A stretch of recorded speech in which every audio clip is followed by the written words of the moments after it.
Hello students, welcome to the channel Rachna math solutions. इस video में हम लोग सीख रहे हैं फर्स्ट ईयर इंजीनियरिंग सेमेस्टर 1 का मैथमेटिक्स के सब्जेक्ट, जिसमें हमने चैप्टर स्टार्ट किया हुआ है solutions of algebraic and transcendental equation, जिसमें हम लोगों ने पहले रेगुलर फॉल्सिव मेथड लर्न किया था। उसके बाद न्यूटन रैप्सन मेथड ये लर्न की थी। उसके बाद अभी हम लोग आज सीख रहे हैं गॉस एलिमिनेशन मेथड।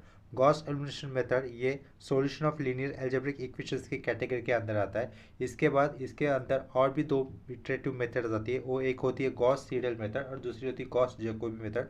उसको भी हमें लर्न करना है। तो आज के इस लेक्चर में हम लोग लर्न करने वाले गॉस एलिमिनेशन मेथड। तो क्वेश्चंस दिया है यहाँ पर, solve the following equations by Gauss elimination method. और इक्वेशंस दिए हैं x plus y plus z is equal to 6। उसके बाद दिया है 2x minus 3y plus 3z is equal to 5। और उसके बाद दिया लास्ट में 3x plus 2y minus z equal to 4। तो हमें बेसिकली क्या करना है, यहाँ पर सिर्फ जो अननोन वेरिएबल्स है ना एक्स वाई जेड, उनकी वैल्यू निकालनी है। तो इस टाइप का क्वेश्चन जब भी आपको आएगा तो आप लोग क्या करोगे, पहले से ही कैलसी पर एक्स वाई जेड की वैल्यू कैलकुलेट करके रख देंगे। ये किसके लिए, क्रॉस चेक करने के लिए, क्योंकि हम लोग थ्रू बाय कैलकुलेशन से एक्स वाई जेड की वैल्यू निकालेंगे ना। तो हमने निकाले हुए वैल्यू और ये एक्चुअल कैलसी से आने वाले वैल्यू सेम है या नहीं, ये जानने के लिए हम लोग क्या करेंगे, इस इक्वेशन को पहले से ही कैलसी पर सॉल्व करके रख देंगे। तो कैलसी पर सॉल्व करने पर इनके आंसर कितने आते हैं चेक कर लेते हैं। देखो ये इक्वेशन मैंने कैलसी पे पुट किए थे। कैलसी पे पुट करने के बाद इक्वेशन की वैल्यू कितनी आ रही है, देखो ये इक्वेशन पुट किया मैंने। एक्स की वैल्यू 1 हो रही है और वाई की वैल्यू कितनी 2 है और जेड की वैल्यू कितनी दिखा रहा है, जेड की वैल्यू 3 दिखा रहा है। यानी कि एक्स वाई जेड रिस्पेक्टिवली कितने 1 2 3 है। तो यही आंसर हमें बाय कैलकुलेशन से भी आने चाहिए। तो चेक करते हैं यहाँ पर जो इक्वेशंस दिए है, हमें उन इक्वेशन को कैसे लिखना होगा, मैट्रिक्स फॉर्म में लिखना होगा। तो फर्स्ट स्टेप होगी हमारी writing given equation in matrix form. Writing above equations in matrix form. ठीक है, इन मैट्रिक्स फॉर्म, ये पहली स्टेटमेंट हो गई गॉस एलिमिनेशन मेथड से सम सॉल्व करने के लिए। तो इक्वेशंस क्या दिख रहे हैं 1 1 1। तो ये केस में आ जाएगा, फर्स्ट रो में आ जाएगा 1 1 1। उसके बाद क्या हो जाएगा, अननोन का matrix that is x y z is equal to क्या आ जाएगा, कांस्टेंट का मैट्रिक्स। पहला कितना आ जाएगा 6, इतना पुट किया। सेकेंड इक्वेशन की कोएफिशिएंट क्या है 2 माइनस 3 और ये 3 है। उसके राइट साइड में कितना आएगा, यहाँ पर 5 आएगा। थर्ड इक्वेशन के कोएफिशिएंट कितने, 3 2 माइनस 1 और यहाँ पे कितना आ जाएगा, तो ये +4 हो जाएगा। इतना क्लियर हुआ। तो गॉस एलिमिनेशन मेथड में हमें क्या करना होता है, जो भी ये कोएफिशिएंट का मैट्रिक्स बना हुआ है ना, ये उसको हमें अपर ट्रायंगुलर मैट्रिक्स में लाना होगा। क्या करना होगा, अपर ट्रायंगुलर मैट्रिक्स बनाना है। यानी कि A11 पोजीशन पे कोई भी नंबर रख सकते हैं हम लोग। 1 लाते तो अच्छी बात है। वो A11 पोजीशन पे 1 या फिर कोई भी नंबर लाने के बाद वही नंबर यूज़ करके नीचे के एलिमेंट 0 लाने हैं। उसके बाद क्या करना होता है, A22 पोजीशन पे 1 लाओ या फिर कोई भी नंबर रहने दो, वो वाला नंबर A22 पोजीशन का नंबर यूज़ करके नीचे के एलिमेंट सारे 0 लाने हैं। उसके बाद सेम प्रोसीजर हमें रिपीट करती जानी है, डायगोनली एलिमेंट के नीचे के सारे एलिमेंट 0 करते जाने। ठीक है, इसके बाद क्या आ जाएगा, A33 एलिमेंट आ जाएगा। लेकिन A33 एलिमेंट के नीचे कोई एलिमेंट है नहीं, तो वहाँ पर हमें रुकना होगा। बेसिकली क्या करना है, कोएफिशिएंट मैट्रिक्स को इसमें कन्वर्ट करना है, अपर ट्रायंगुलर मैट्रिक्स में कन्वर्ट करना है। और इसके लिए हम लोग सिर्फ रो ऑपरेशन ही यूज़ कर सकते हैं।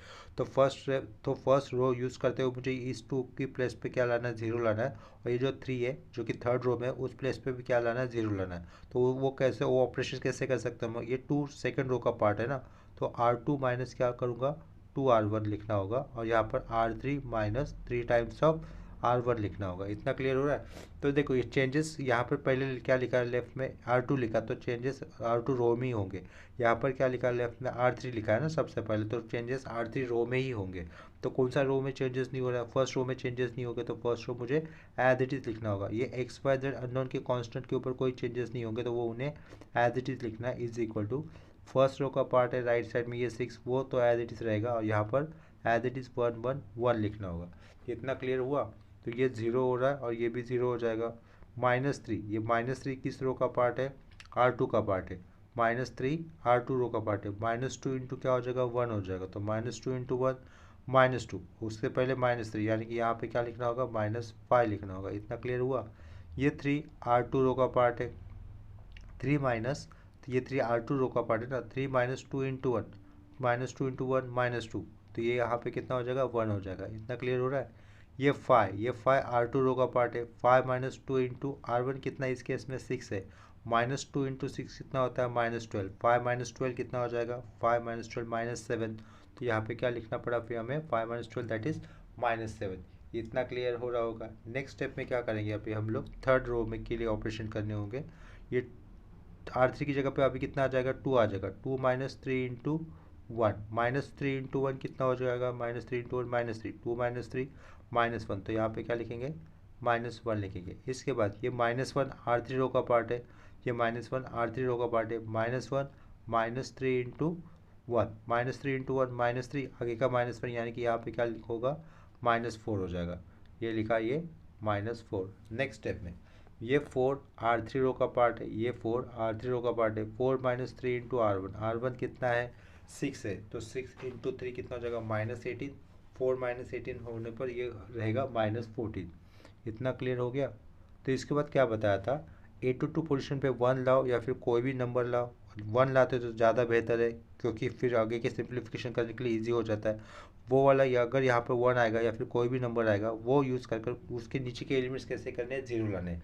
तो मैं क्या कर देता हूँ, यहाँ पर 1 लाना वो ईजी रह जाएगा ना, तो हम लोग क्या करते हैं -5 की प्लेस की जगह पे 1 लाते हैं। वो कैसे ला सकते हैं, simply R2 interchange bye R3 कर क्या कहा, simply R2 interchange bye R3 कर। तो वहाँ पर दो ऑपरेशंस कर देता हूँ। बिफोर दैट R2 को -1 से इंटू कर देता हूँ और ये R3 को भी -1 से इंटू कर देते हैं। ठीक है, इतना क्लियर हो रहा है। तो किस रो में चेंजेस नहीं होंगे, फर्स्ट रो में कोई चेंजेस नहीं होंगे, तो first row as it is लिखना होगा 1 1 1 लिखा, 0, इसको -1 से इंटू करें तो ये कितना हो जाएगा -5 का +5 हो जाएगा, 1 का -1 हो जाएगा, ये 0 1 और ये 4 हो जाएगा। XYZ में कोई चेंजेस नहीं तो वो as it is XYZ as it is, और राइट साइड में माइनस से इंटू किया है ना सेकंड रो और थर्ड रो को, तो ये 6 एज इट इज़, ये 7 और ये +14 हो जाएगा -1 से इंटू करने के कारण। इसके बाद मैंने क्या बताया था, A to 2 पोजीशन में 1 लाना ज़्यादा बेहतर हो जाएगा अपने लिए, तो A to 2 पोजीशन में 1 ला देता हूँ। वो कैसे किया जाएगा, R2 इंटरचेंज बाय R3।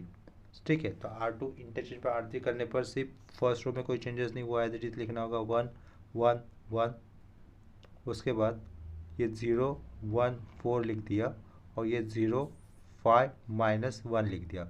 यहाँ पे चेंजेस क्या हो जाएगा, XYZ एज इट इज़, यहाँ पर कोई चेंजेस नहीं है, ये अननोन का मैट्रिक्स था, इज इक्वल टू यहाँ पर भी ऊपर नीचे हो जाएगा, ये 7 नीचे आ जाएगा, 14 ऊपर, 14 ऊपर, ये 7 नीचे। इतना क्लियर हो गया।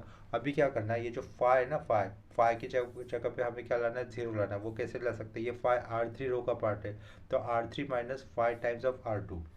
R1 का यूज़ नहीं हो सकता, क्यों, क्योंकि R1 इस रो में R1 का यूज़ क्यों नहीं होगा, क्योंकि A11 पोजीशन के नीचे हम लोगों ने सारे एलिमेंट 0 लाए ना, इसका मतलब R1 इस रो का काम हो गया यूज़ कर। अभी क्या करना है, A to 2 पोजीशन में 1 लाए, तो वो वाला 1 यूज़ करके नीचे 0 लाना है ना, तो R3 ये 5 किस रो का पार्ट है, थर्ड रो का पार्ट है, तो उसके लिए वहाँ पर 0 लाना है ना, तो उसके लिए क्या करना होगा, R3 - 5 टाइम्स ऑफ R2 लिखना होगा। क्या करेंगे हम लोग, R3 - 5 टाइम्स ऑफ R2 लिखना होगा। ठीक है, तो चेंजेस किस रो में हो गए, लेफ्ट साइड में हम लोगों ने यहाँ पे सिर्फ R3 लिखा है ना, यानी कि चेंजेस सिर्फ R3 रो में हो गए, R1 और R2 इस रो में कोई चेंजेस नहीं हो गए, तो उनको एज इट इज़ लिखना होगा। ये अननोन के मैट्रिक्स के ऊपर कोई चेंज नहीं होते शुरुआत से लेकर आखिर तक, तो उसको मैंने पहले एज इट इज़ लिख दिया। पहले दो रो में कोई चेंजेस नहीं होने वाले, तो उनको एज इट इज़ लिखना होगा, यानी कि यहाँ पर आएगा 1 1 1, ऊपर दिख रहा होगा ना, और उसके बाद यहाँ पर क्या आएगा 6, ये 14 सेकेंड रो का पार्ट है, ये 0 1 4 हो जाएगा, ये 0 यहाँ पे डायरेक्टली 0, क्यों, क्योंकि देखो क्या लिखा था, R3 - 5 टाइम्स ऑफ R2 लिखा था ना, ये 5 R3 का पार्ट है, -5 इंटू R2 लिखा है, ये R2। अभी देखो ये -1 किसका पार्ट है, थर्ड रो का पार्ट है, -1 -5 इंटू R2 कितना है 4 है, तो -5 इंटू 4 कितना होता है, -5 इंटू 4 -20, पहले का -20, यानी कि यहाँ पे कितना हो जाएगा, -21 हो जाएगा। इतना क्लियर हो रहा है। राइट साइड में ये 7 थर्ड रो का पार्ट है, 7 - 5 इंटू R2 की जगह पे कितना है 14 है, तो -5 इंटू 14 कितना हो जाएगा, -70 हो जाएगा। राइट, -5 इंटू 14 -70 हो जाएगा। उससे पहले 7 था, तो 7 - 70 क्या बोला, 7 - 70 होने पर आंसर कितना हो जाता है, -63, तो यहाँ पे कितना आ जाएगा, -63 हो जाएगा। ठीक है, इतना क्लियर हो रहा है। तो अभी देखो हम लोग यहाँ से इक्वेशन बना सकते हैं, हियर वी गेट क्या मिल रहा है, x plus y plus z, पहला इक्वेशन ये हो जाएगा x plus y plus z is equal to कितना लिखा 6, उसको लिखा नंबर 1। उसके बाद ये y हो जाएगा y plus 4z, Y plus 4z कितना आया इज इक्वल टू 14 आया, इसको लिखा इक्वेशन नंबर 2। और तीसरा इक्वेशन क्या मिल रहा है, ये x जीरो के साथ y नहीं आएगा, ये -21z आ रहा है, -21z इज इक्वल टू कितना है राइट साइड में -63, इसको लिखा इक्वेशन थर्ड। तो लास्ट वाले इक्वेशन से हमें ये -21 राइट साइड में जाएगा तो अपॉन में जाएगा, तो -63 अपॉन -21, जेड की वैल्यू कितनी मिलेगी हमें, z इक्वल टू कितना आ जाएगा 3 आ जाएगा, z 3 आया। तो फ्रॉम इक्वेशन 2 नेक्स्ट स्टेप में ऐसा लिख सकता हूँ मैं, फ्रॉम इक्वेशन 2 लिखा, ठीक है, फ्रॉम इक्वेशन 2 डायरेक्टली मैं लिख सकता हूँ y की वैल्यू कितनी आ रही है, देखो y की वैल्यू कितनी आ रही है इक्वेशन 2 से, z कितना मिला 3 मिला, 4 3 से कितना होता है 12, ये 12 राइट साइड जाएगा तो क्या हो जाएगा -12 हो जाएगा, तो 14 -12 y कितना हो जाएगा 2 हो जाएगा। From equation 2 y equal to कितना मिला 2 मिला, इतना क्लियर हो गया। y 2 है z 3 है, तो फ्रॉम देखो 2 + 3 कितना हो जाएगा 5, y 2 था z 3 था, 2 + 3 5, ये 5 राइट साइड जगह तो क्या हो जाएगा -5, तो एक x की वैल्यू कितनी हो रही है मुझे 1 मिल रही है। एंड फ्रॉम इक्वेशन 1 x कितना मिल रहा है हमें 1 मिल रहा है ना, तो देखो x कितना आया 1 आया, y कितना आया 2 आया, और z कितना आया 3 आया, यही आंसर हमें क्या ये सेम इक्वेशन के अलजेब्रा सॉल्व करने पर मिले थे ना, इसका मतलब हमारा कैलकुलेट किया हुआ आंसर कैसा है सही है। तो लास्ट में बस इतना ही लिखना है, therefore x is equal to 1, y is equal to 2 and z equal to 3, these are the required solution, ठीक है, दीज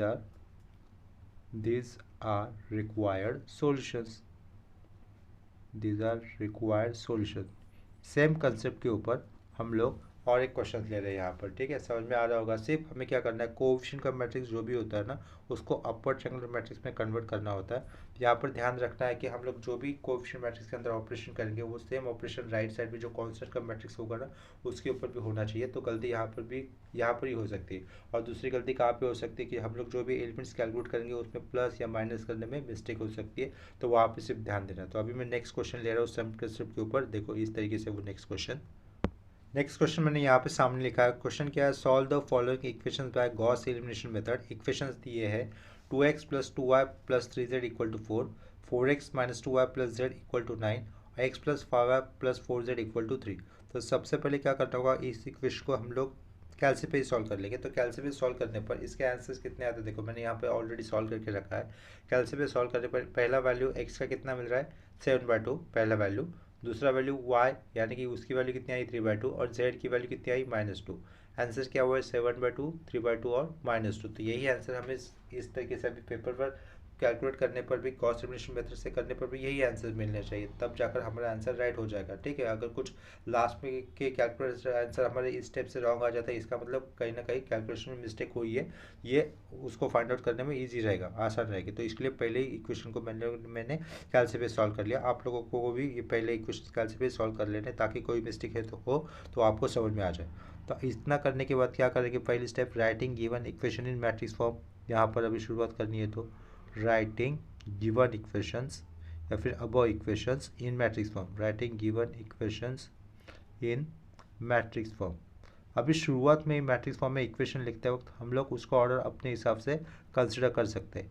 देखो ये A11 पोजीशन पे हमें 1 ही चाहिए होता है ना, तो एक इक्वेशन में यहाँ पर ऑलरेडी x का कोफिशिएंट 1 दिख रहा है, तो वो इक्वेशन में पहले लिख देता हूँ। यहाँ पे मैंने 1 लिखा, तो या उसके बाद 5 लिखा, उसके बाद ये 4 लिखा। समझ में आया, ताकि हमारा एक ऑपरेशन मतलब ईजी हो जाए, एक ऑपरेशन लिखना बच जाए। अदरवाइज मुझे इंटरचेंज करना पड़ता था अगर मैं ये वाला 154 लास्ट में लिखता हूँ तो, ठीक है। बस उतना ही सही रीज़न है, बाकी कोई रीज़न नहीं है इसको पहला लिखने का। उसके बाद ये अननोन का मैट्रिक्स XYZ, अगर 1 4 5 ये मैंने पहले लिखा है, लास्ट वाला इक्वेशन अगर पहले रो में लिखा तो लास्ट वाले इक्वेशन का ही जो भी कॉन्स्टेंट है वो मुझे पहले लिखना होगा, दैट इज़ कितना है वो 3 है, इतना समझा। उसके बाद इक्वेशंस क्या लिखने मुझे 2 ये 3, इक्वेशंस 2 और 3 के कोएफिशिएंट पुट करने। यहाँ पे क्या होगा 4 -2 और यहाँ पे होगा 1, 2 2 3 लिखा तो उसका कांस्टेंट राइट साइड में 4 आएगा, और ये 4 - 2 1 लिखा तो उसका कांस्टेंट राइट साइड में कितना आ जाएगा 9 आ जाएगा। इसके बाद क्या करना है, अपर ट्रायंगुलर मैट्रिक्स लाने की प्रोसीजर करनी है हमें, यानी कि ये जो 2 है वहाँ पे 0 लाएंगे और ये जो 4 है उसके वहाँ पर जो 0 लाएंगे। उसके लिए A11 पोजीशन का ही एलिमेंट यूज़ करना होता है और रो ऑपरेशन यूज़ करने होते हैं अपर ट्रायंगुलर मैट्रिक्स लाने के लिए। तो देखो चेंजेस कहाँ पे करने हैं, सेकेंड रो और थर्ड रो में चेंजेस करने हैं। तो ये सेकेंड रो में चेंजेस कैसे हो जाएगा, R2 minus 2 times of R1, और थर्ड रो में चेंजेस क्या हो जाएगा, R3 minus 4 times of R1। तो लेफ्ट साइड में यहाँ पे R3 लिखा और यहाँ पर लेफ्ट साइड में R2 लिखा है। इसका मतलब चेंजेस R2 और R3 रो में ही होने, फर्स्ट रो में कोई चेंजेस नहीं होने वाले। तो first row as it is लिखना है, 1 5 4, ये एज इट इज लिखना है। ठीक है, यहाँ पर 0 हो जाएगा और यहाँ पर भी 0 हो जाएगा। अननोन का मैट्रिक्स में कोई चेंजेस नहीं होंगे, वो भी एज इट इज लिखना होगा, XYZ। और राइट साइड में फर्स्ट रो में कोई चेंजेस नहीं, यानी कि ये 3 एज इट इज लिखना होगा। और नीचे वाले एलिमेंट्स में 0 हो जाएंगे, वो चेंजेस क्या होते हैं देखते हैं यहाँ पर। अभी देखो उसके बाद ये आया हुआ ये 2, ये मिडल वाला 2 किस रो का पार्ट है, सेकेंड रो का पार्ट है। 2 माइनस 2 इंटू क्या करना है, R1 कितना वो 5, माइनस 2 इंटू 5 कितना होता है, -10। 2 माइनस 10 यहाँ पे कितना आ जाएगा, -8। ये 3 R2 रो का पार्ट है, 3 माइनस 2 इंटू 4, 4 टू ज़ा 8, -8, 3 माइनस 8 -5 रहेगा यहाँ पर। 3 माइनस 8 करने पर -5 आ जाएगा ना राइट साइड में। ये 4 सेकेंड रो का पार्ट है, 4 माइनस 2 इंटू R1, R1 कितना है 3, -2 इंटू 3 -6, 4 माइनस 6 -2, यहाँ पर लिखेंगे -2।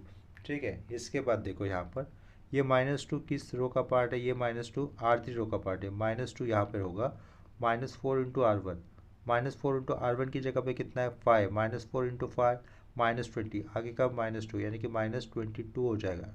जितना समझ में आ रहा है। नेक्स्ट स्टेप में ये वन R3 रो का पार्ट है, 1 माइनस 4 इंटू R1, R1 कितना है 4 है, तो -4 इंटू 4 -16, उसके पहले आया हुआ ये 1 -6, ये कितना हो जाएगा -15 हो जाएगा। इतना क्लियर में हो रहा है। नेक्स्ट पार्ट में ये 9 R3 रो का पार्ट है, 9 माइनस 4 इंटू R1, R1 कितना है 3 है, -4 इंटू 3 कितना हो जाएगा -12 हो जाएगा। 9 माइनस 12, 9 माइनस 12 करने पर आंसर कितना आ जाएगा 3 आ जाएगा। ठीक है, 9 माइनस 12 करने पर आंसर कितना आएगा 3 आ जाएगा, -3 सॉरी, 9 माइनस 12 करने पर आंसर कितना आएगा -3। साइन भी देना होगा ना उसको, बड़ा नंबर -12 तो उसका साइन आ जाएगा -3। इतना क्लियर हो गया। इसके बाद क्या कर सकते हैं आप लोग, तो ये 22 जो नंबर है उसकी जगह पे 0 लाना है। क्या कहा, ये जो 22 नंबर है ना उसकी जगह पे 0 लाना है। बिफोर दैट इसके बाद मैं एक स्टेप कर लेता हूँ। ये जो माइनस साइन दिख रहे हैं ना थोड़े से कंफ्यूजिंग दिख रहे हैं, तो हम लोग क्या करेंगे, R2 को -1 से इंटू कर देता हूँ और सिमिलरली R3 को भी -1 से इंटू कर देता हूँ। ठीक है, इतना समझा। तो चेंजेस कहाँ पर हो गए, सिर्फ सेकेंड रो और थर्ड रो में चेंजेस हो गए, फर्स्ट रो में कोई चेंजेस नहीं हो गए, तो first row as it is लिखना होगा। इतना क्लियर हो रहा है। चलो फिर नेक्स्ट स्टेप में क्या करना होगा, सिर्फ R2 और R3 को -1 से इंटू करना है ना। तो जो चेंजेस हो रहे हैं वो लिखेंगे हम लोग यहाँ पर। ये फर्स्ट वाला matrix as it is show कर रहा हूँ मैं यहाँ पे। देखो यहाँ पर लेफ्ट साइड में फर्स्ट रो में कोई चेंजेस नहीं, 1 5 4 ये एज इट इज लिखना है, लिखा। उसके बाद माइनस से इंटू कर रहे हैं हम लोग सेकेंड रो और थर्ड रो को, तो ये 0 8 5 हो जाएगा। यहाँ पे क्या होगा 0 22 और ये 15 हो जाएगा। ठीक है, ये XYZ as it is XYZ। Right side में चेंजेस कहाँ पर करना है, ये 3 2 और ये 3 हो जाएगा। अभी क्या बताया मैंने, ये 8 to 2 पुश में 1 नहीं रहा तो भी चलेगा, ऐसा बताया था ना पहले। 8 to 2 पुश में 1 नहीं रहा तो भी चलेगा, लेकिन वो वाला नंबर यूज़ कर कर नीचे मैं 0 ला सकता हूँ। कैसे ला सकता हूँ, देखो ये 22 किस रो का पार्ट है, थर्ड रो का पार्ट है। ठीक है, थर्ड रो में कितना है वो नंबर 22 है। अगर मैं 22 माइनस 22 करता हूँ तो मेरा तो काम हो जाएगा ना, वहाँ पर 0 आ जाएगा। देखो ये 22 थर्ड रो का पार्ट है, R3 का पार्ट है, R3 की जगह पे कितना है 22, 22 माइनस 22 करता हो तो मेरा काम हो जाएगा ना। इसका मतलब R3 माइनस मुझे 22 तो लिखना है, लेकिन यूज़ क्या करना है, ये 8 को यूज़ करना है। ठीक है, यानी कि इंटू 8 करना है ना मेरे को, इंटू 8 करना है। तो अगर इंटू 8 करूँगा तो अब बैलेंस करने के लिए अपॉन 8 भी करूँगा ना। इंटू क्या करना है मेरे को, R2 यूज़ करना है, R2 की जगह पे कितना है 8 है, तो 8/8 करूँगा तो मेरा काम हो जाएगा ना। 8/8 कैंसिल और 22 माइनस 22 0 हो जाएगा। लेकिन 22/8 का आंसर कितना आ जाता है -11/4। क्या हो जाता है ये 22/8 का आंसर कितना हो जाएगा -11/4, यानी कि ऑपरेशन क्या हो जाएगा, हमें ये ऑपरेशन लिखना होगा। ठीक है, R3 माइनस 11/4, R3 माइनस 11/4 लिखा और यहाँ पे क्या किया R2 लिख दिया। इतना आया समझ में। चलो देखो कैसे, R2 की जगह पे कितना है 8 है, 8/2 करूँगा तो कितना हो जाएगा, 8/2 का 2 आ जाएगा, 11 इंटू 2 22, बिफोर दैट साइन कौन सा है माइनस, यानी कि 22 माइनस 22 हो जाएगा ना। ठीक है, तो इसके बाद और कुछ सम की प्रैक्टिस करेंगे तो ये किस तरीके से लिखा जाता है वो भी अच्छी तरीके से आपको समझ में आ जाएगा, अभी भी थोड़ा सा नहीं समझा होगा तो। ठीक है, तो देखो कौन से रो में चेंजेस नहीं हो रहे हैं, यहाँ पर सिर्फ R3 लिखा है, इसका मतलब R3 रो में चेंजेस नहीं हो जाएगा, तो R3 रो में चेंजेस होगा, पहला R3 लिखा है ना, तो R3 रो में चेंजेस होगा, R1 और R2 में कोई चेंजेस नहीं होंगे, तो वो उनको एज इट इज लिखना है, 154 लिखा। और उसके बाद सेकंड रो में चेंजेस नहीं है, 085 ये एज इट इज लिखा, ये 0 हो जाएगा ये। अभी देखो ये 15 किस रो का पार्ट है, ये 15 थर्ड रो का पार्ट है, तो मुझे क्या करना है, 15 माइनस 11/4 तो करना ही होगा, 15 माइनस क्या करना है मुझे, 11/4 करेंगे ना हम लोग, इंटू इंटू कितना लेना है, R2 लेना है, और R2 की जगह पे कितना है 5 है ना ऊपर, तो उसको इस तरीके के कैलकुलेशन को हम लोग कैलकुलेशन को हम लोग कैलसी में भी सॉल्व कर सकते हैं। तो कितना आ रहा है वो आंसर 5/4। 15 किसका पार्ट है, R3 का पार्ट है, R3 11/4 into R2 that is 5, तो आंसर कितना आया 5/4 आया। ठीक है, तो यहाँ पर 5/4 लिखा, 5/4 आया, एक्स वाई जेड में कोई चेंजेस नहीं, x y z as it is लिखे, इज इक्वल टू ब्रैकेट डाला। ठीक है, यहाँ पर देखो फर्स्ट यहाँ पे 3 में कोई चेंजेस नहीं होगी, 2 भी एज इट इज लिखना होगा, ये 3 किस रो का पार्ट है, R3 रो का पार्ट है, 3 माइनस 11/4 लिखना होगा ना, 3 माइनस 11/4 तो लिखना होगा, तो उसको भी कैलसी पे कैलकुलेट कर लेते हैं, 3 माइनस 11/4 इंटू क्या लिखना है, यूज़ क्या करना है, R2 यूज़ करना है, और R2 की जगह पे कितने वैल्यू है 2 है ना ये वैल्यू, तो उसको कैलसी पर देखो ऐसे लिखेंगे हम लोग, 3 माइनस 11/4 इंटू 2, उसका आंसर कितना आ जाता है -5/2 होता है, उसका आंसर कितना होता है -5/2 इज इक्वल टू -5/2 लिखा। ठीक है, तो यहाँ से हमें इक्वेशंस मिल जाते हैं, तो पहला इक्वेशन क्या मिल जाएगा, हियर वी गेट पहला इक्वेशन क्या मिल रहा है, x plus 5y plus 4z is equal to 3 मिला, फर्स्ट इक्वेशन मिला ये। दूसरा इक्वेशन क्या मिलेगा, 8y plus 5z is equal to कितना आया 2 आया, ये मिला सेकेंड इक्वेशन। और थर्ड इक्वेशन क्या मिलेगा, 5/4z, 5/4z is equal to -5/2 आया, तो ये 4 नीचे उधर जाएगा तो क्या हो जाएगा ऊपर हो जाएगा, और 5 नीचे आ जाएगा, देयरफॉर आगे z इक्वल टू कैसा हो जाएगा -5/2 इंटू नीचे का 4 ऊपर जाएगा और ऊपर का 5 नीचे आ जाएगा, तो ये 5 कैंसिल, 4/2 तो दैट इज़ -2, देयरफॉर z की वैल्यू कितनी हो रही है यहाँ पर से -2 हो रही है, यही आई थी ना कैलसी पर वैल्यू सॉल्व करने पर, z की वैल्यू कितनी आई -2 आई, तो ये z की वैल्यू मैं इक्वेशन नंबर 2 में पुट कर देता हूँ।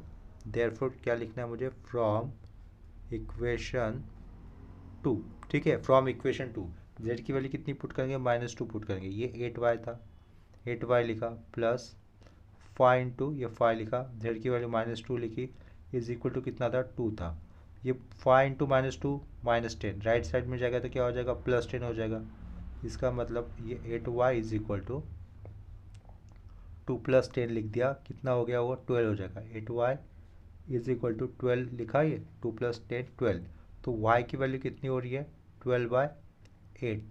ठीक है, तो 4 3 ज़ा 12, 4 2 ज़ा 8, 3/2 यही आंसर आया था ना कैलसी पे सॉल्व करने पर, y इक्वल टू 3/2 आया। और एंड लिखूंगा, एंड फ्रॉम इक्वेशन 1 इक्वेशन 1 क्या था, x plus 5y plus 4z equal to 3 था, तो x लिखा plus 5 times of y that is 3/2 plus 4 times of z कितना था -2 था, इज इक्वल टू कितना लिखा 3 लिखा, तो x प्लस 5 3 15/2 हो जाएगा, ये 4 इंटू -2 -8 हो जाएगा, इज इक्वल टू 3, समझा। ठीक है, तो यहाँ से x की वैल्यू कितनी हो जाएगी, x इज इक्वल टू लिख दिया, 3 + 8 किया -15/2, ठीक है, -8 राइट साइड जाएगा तो क्या हो जाएगा +8 हो जाएगा ना, और ये +15/2 राइट साइड जाएगा तो माइनस हो जाएगा, तो यहाँ से इसको 11 3 + 8 11 -15/2, तो उसको कैलसी पर कैलकुलेट करने पर कितना आ रहा है आंसर, 11 - 15/2 करने पर 7/2 यही आ रहा है ना आंसर, तो कैलसी पर सॉल्व करने पर आंसर हमें यही मिले थे 7/2 ये आया x की वैल्यू। ठीक है, तो लास्ट पे हम लोग फिर से एक बार एक्स वाई और जेड क्या आए हुए हैं उसको मेंशन कर देंगे। Therefore x is equal to कितना आया था 7/2, comma y is equal to कितना आया था 3/2 आया था, और ये जेड इक्वल टू कितना आया था -2 आया था। These are the required roots या फिर these are the required solution, these are required solution, these are required solutions। ठीक है, इतना समझ में आ रहा है। तो यहाँ पर हम लोग गॉस एलिमिनेशन मेथड के 2 सम्स किए। तो ये लेक्चर मैं यहाँ पर स्टॉप कर दे रहा हूँ। अगर किसी भी कंसेप्ट में या फिर प्रॉब्लम अगर आपको डाउट आता है तो प्लीज़ मुझे कमेंट सेक्शन में इन्फॉर्म कर दो। अगर वीडियोस अच्छे लगते हैं तो वीडियोस को लाइक कर देना और इसे अपने फ्रेंड के साथ शेयर भी कर दो। अगर इस चैनल पे रोज़ नए नए अपडेटेड वीडियोस आपको नोटिफिकेशन मिलने के लिए चैनल को प्लीज़ सब्सक्राइब कर देना। मिलते हैं नेक्स्ट लेक्चर में, तब तक के लिए बाय और टेक केयर।